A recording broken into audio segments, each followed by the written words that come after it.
Hello and welcome back to Never Start a Land War in North East Asia. So, we have a lot of threat. We have 83 threats currently, and that is pretty much going to mean that we can't do anything. We can't go warring, can't do any of that stuff. Let's have a quick look at our defensive packs. Let's make sure that I have the information correct. So, defensive packs for us. So, here are the people who are in defensive packs. Red, white, green. Now, they are all in individual defensive packs, but there are some notable people who are not, which are, I just want to point out. Byzantine Empire have not joined. Scythia have not joined, although I don't believe that they can. Let's have a double check here. No, they can join, but I think there are allies. Byzantine Empire have not joined. The, what's that? The Idrisid, probably, and the Saffarids have not joined. India has not joined. Now, this is probably because they're outside our diplomatic range. So if we were to just take a look at these guys and try and declare war on them. Not that we want to, but if we were to declare war, we do have reasons. Okay, so we have great holy wars we could declare on these guys. So let's see what we could get. Because it might be a good idea to maybe get some of these wars going. A long war where our threat could go down, where we could actually, you know, have a chance to take over a lot of land, could be a good idea. So basically, we let our threat tick down, we take over a bit of land, but overall, we're still a lower threat than when we started the war, but we have a lot more land. So let's have a look here. What kind of wars could we declare on the Caliph? We declare a holy war for Arabia. What is this? Actually, let's have a look at what holy wars exactly do. So, we would seize all titles held within the de jure kingdom of Arabia. Now, this is important that it says this, because what it's meaning is we cannot declare and take more land than, like, we can't occupy more titles and take more land. It's a straight up, we declare we get X amount of land. So, we can get all of that in one war. Armenia, definitely not something we would want to declare for. Mesopotamia, that's a good target actually for us as well, because it gets us some borders. Persia would be great as well. The reason why Persia would be great, although it's not really, you know, land or sea connected to anywhere else, it would be good because it gets us closer to Mongolia, our goal up here. Syria, probably not useful. No. So those are some options. Do we have anyone else we could declare on? Also, the Seljuks are new. We saw them a couple of... oh my god. That's a lot of event spawn troops. But we saw them a little bit ago, and they spawned in. So that's 44,000 event spawn troops. That is some number of event spawn troops. How many troops do we have? We have 21,000. I suppose we're not that far off. We could maybe beat the Seljuks in a war. Now, we could actually Great Holy War for Khiva. That's the nice thing. I think Great Holy War may allow us to declare anywhere on the map. That would be fantastic if true. Let's have a look here. So, we could maybe get a war right over in this area. Like, if we came and attacked these guys, let's have a look here. Do we have a Great Holy War on you? We do. So, we could declare a Great Holy War for this land. Now, that'd be great. Now, let's quickly check, what is Mongolia? Now, it might sound like an odd question, but no, what actually is Mongolia in the purposes of the game? So, Mongolia? Did I misspell it? Or does it not exist? Is that why it's not a thing? One or the other. Let's try de jure kingdoms map mode. It's not a de jure kingdom? Interesting. Is it a de jure empire? No. Huh. So, yeah, this is the Mongolian region, I believe, but it's not on the map anywhere. Interesting. How would you even know what you're looking for here? That's a very odd one. I might go and look that up. 2 seconds. Okay, I went and looked it up, and there is a very easy answer, which we can very quickly explain. So, apparently, Mongolia is the name of the furthest northeast province on the map, and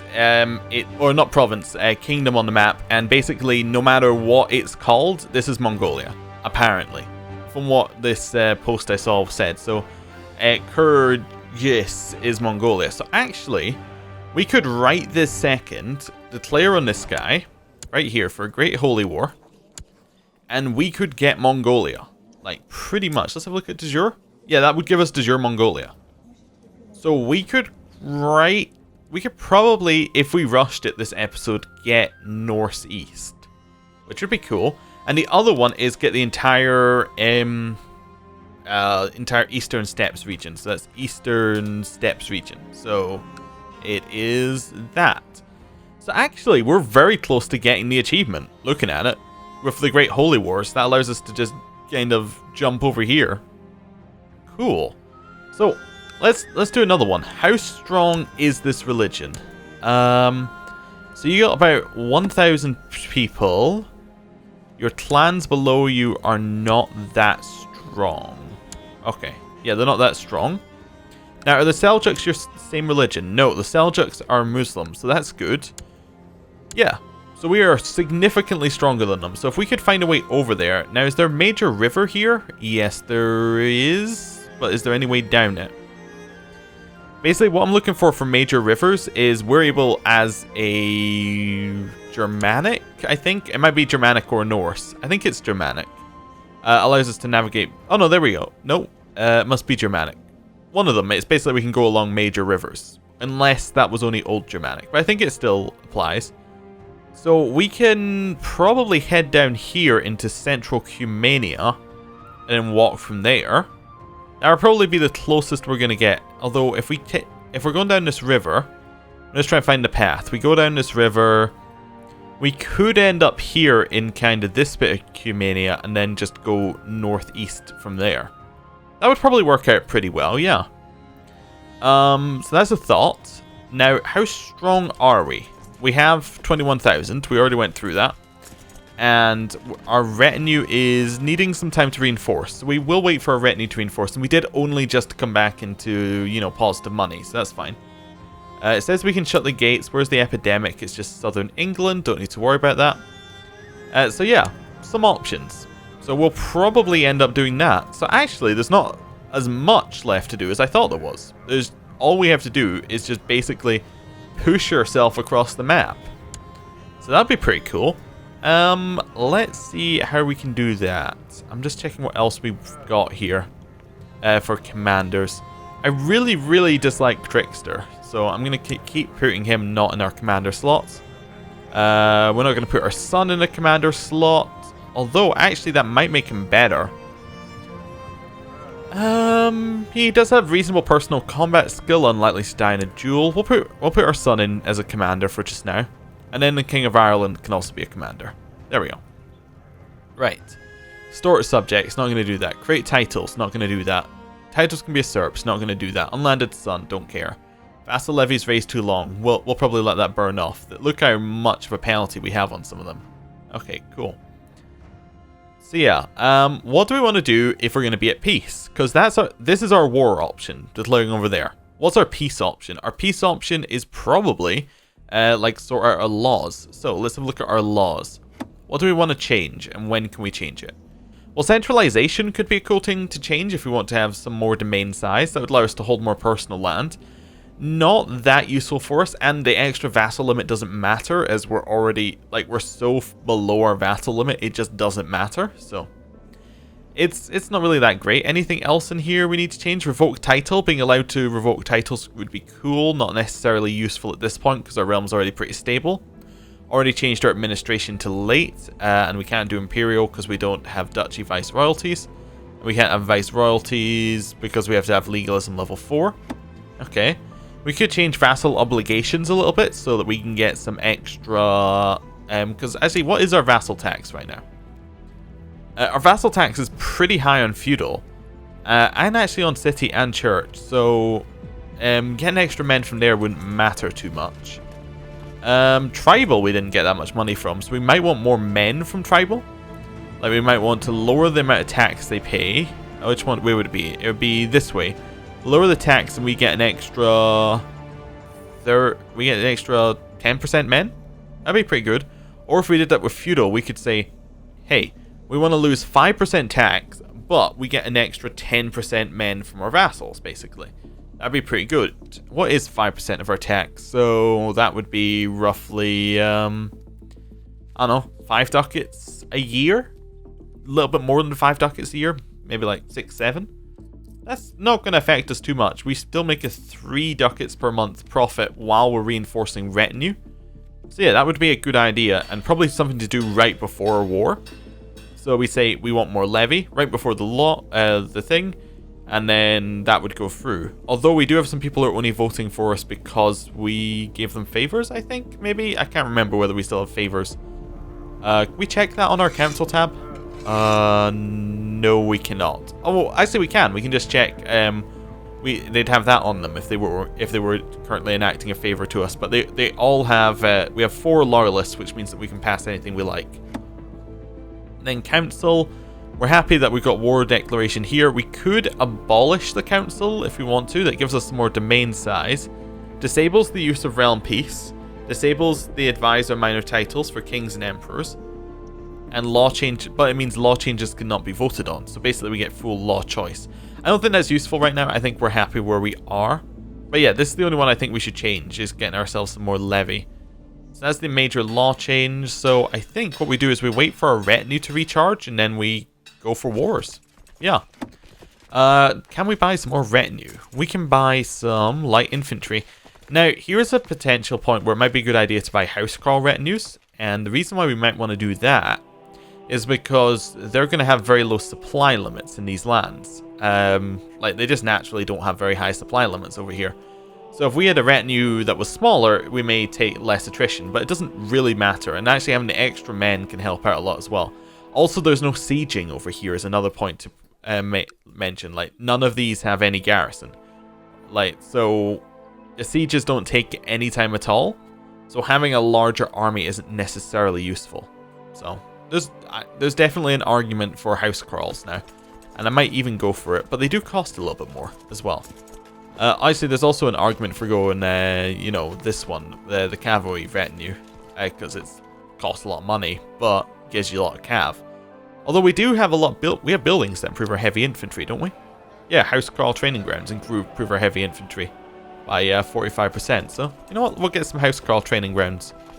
We could actually disband this entire retinue right now if we want to, and then completely replace it, and that would signal our point for war. Yeah, okay, let's do that.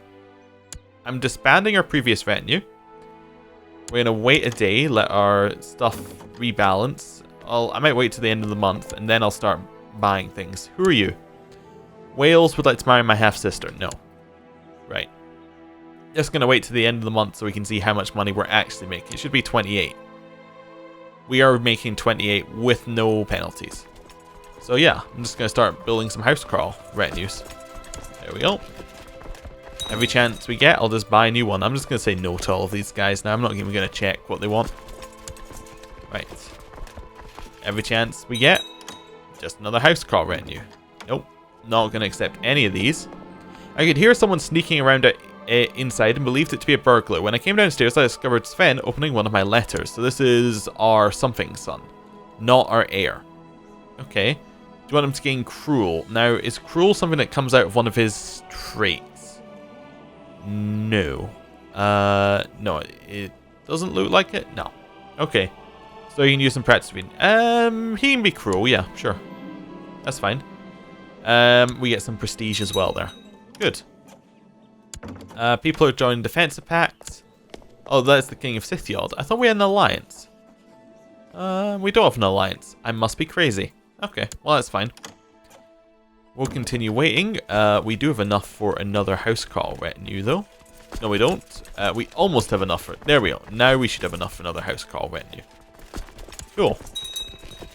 And this is the amount of money we get is going to slow down as it starts. Actually, you know, we start paying for our retinue basically at this point. So, I mean, ideally, if we want to do it the quickest, we just sit here and do nothing. But I don't know. It's fine. It's all okay. What was that one? People are being converted to Germanic. That's good. Happy that everywhere's being converted. Keep getting some more house crawls. We don't have that large a retinue anymore, but the retinue that we have is going to be strong. I really hope that this fleet doesn't come and drop some raiders on our retinue. The AI does like to do that. That is our daughter having a proper education. Wait a second. Can she be a shield maiden? She can! Aha! Because she has all the stuff she needs. She's ambitious, I think, makes her shield maiden, right? It doesn't show you the conditions. Oh, there it is. Must be either brave, proud, ambitious, diligent, or just, and not shy, content, slothful, envious, or gluttonous. Must have 10 martial at least, is an adult, must not have recently been relieved of, or refuse to accept this duty. Okay. She may also be made a commander at this point. Neat. Well, yeah, we'll do that. So if she accepts, we'll lose 50 gold. We gain 50%. Oh. Well, we're going to mark you special interest. We're going to wait about, 15 gold until we can actually afford it. Then we'll do it. Worrying reports have reached you regarding your Marshal King Styrbjorn II. It seems he's been using your soldiers to extort money from the peasantry in Northumberland. Yeah, the forfeits his office, or he doesn't. Well, I mean, do we get the same revolt risk either way? Yup. So, no, I'm not going to wind up our king. No, I'm not going to accept your arranged marriages either. Our daughter, who is unmarried, has had a child. Okay. Wait, with us? Wait, why is this child underneath us? Wait, was our daughter a lover? Oh no, that's her parents. I was wanting to see the child's parents. There we go. I was like, did I forget doing something last time? But no. It just doesn't say a father. Okay, interesting. We can now make Gunhildr a shield maiden. Fantastic. Been trying to do this for so long. I knew it was right to trust my gut regarding Princess Gunhildr. The woman has accepted my proposal and she is now my new shield maiden. Fantastic. So, what does that do for us? Well, basically, it means that we can make her a commander. And it puts her in one of the minor title slots that we have available, I think. She is in our minor title slots, isn't she?